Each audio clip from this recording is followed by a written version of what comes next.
All right, guys, so now it's time to check in on what's going on in Cuckoo for Cocoa Puff world, aka the left, right? With the progressives and the establishment Democrats who kind of sort of are at war with each other right now, as the vote for the Speaker of the House was supposed to be close, right?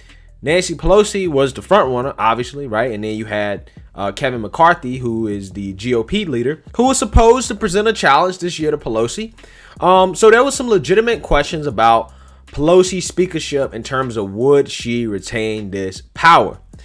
Now, Nancy Pelosi did end up retaining this power, and our favorite progressive slash nutty professor, AOC, failed to do her job, or at least the job that the progressives wanted her to do. But before we get into that, my name is Greg Foreman and you're watching a Black Conservative Perspective.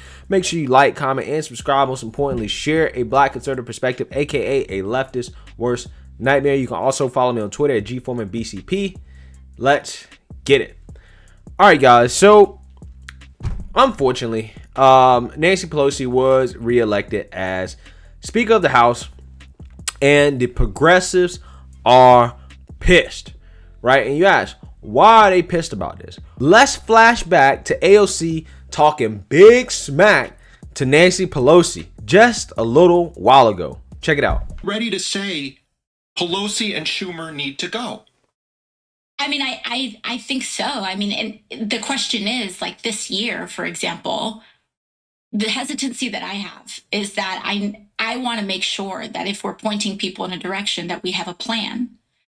And my concern, and this I acknowledge as a failing, as something that we need to sort out, is that there isn't a plan. How do we fill that vacuum?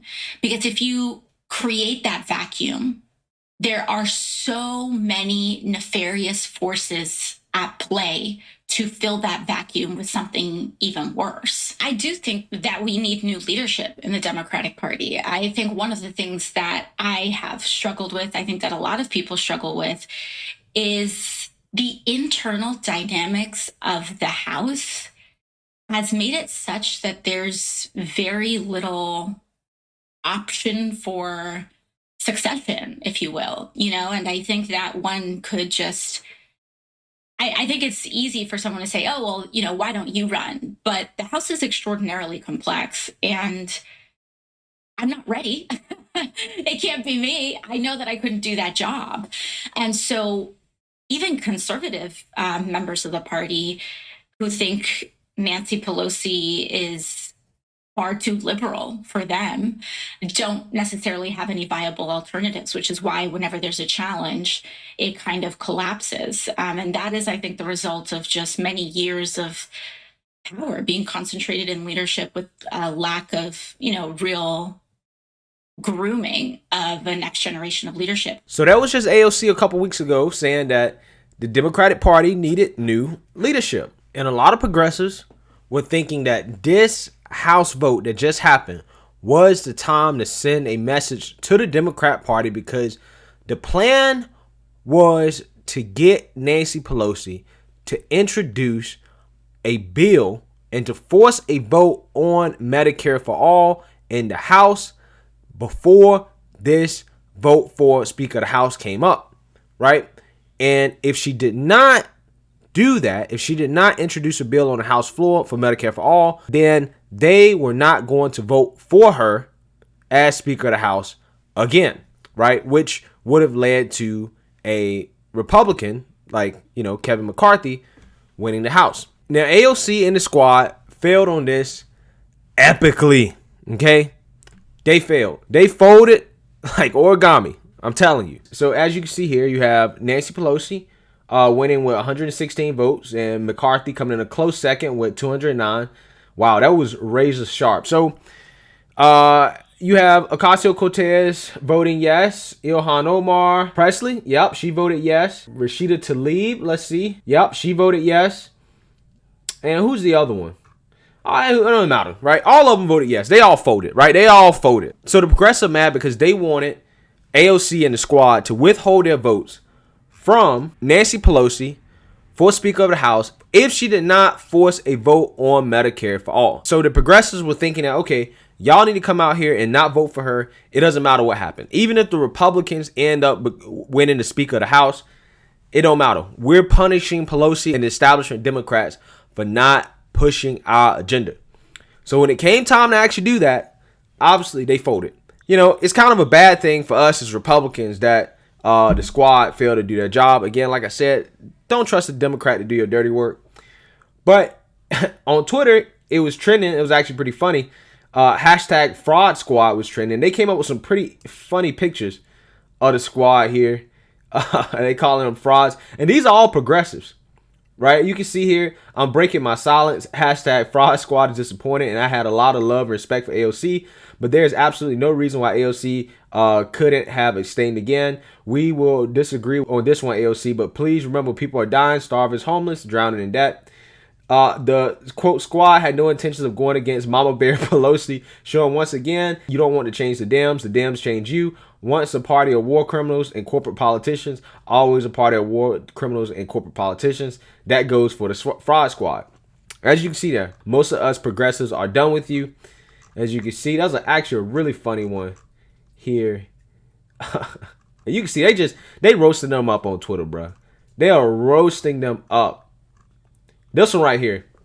This was the most hilarious picture right here. Mama Bear. And look at AOC hugging up on Nancy Pelosi. I mean, there's a lot of pictures of AOC hugging up on Nancy Pelosi.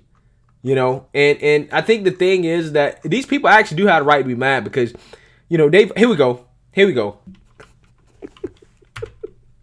Look at these pictures, bro. Look how close AOC and Nancy Pelosi are.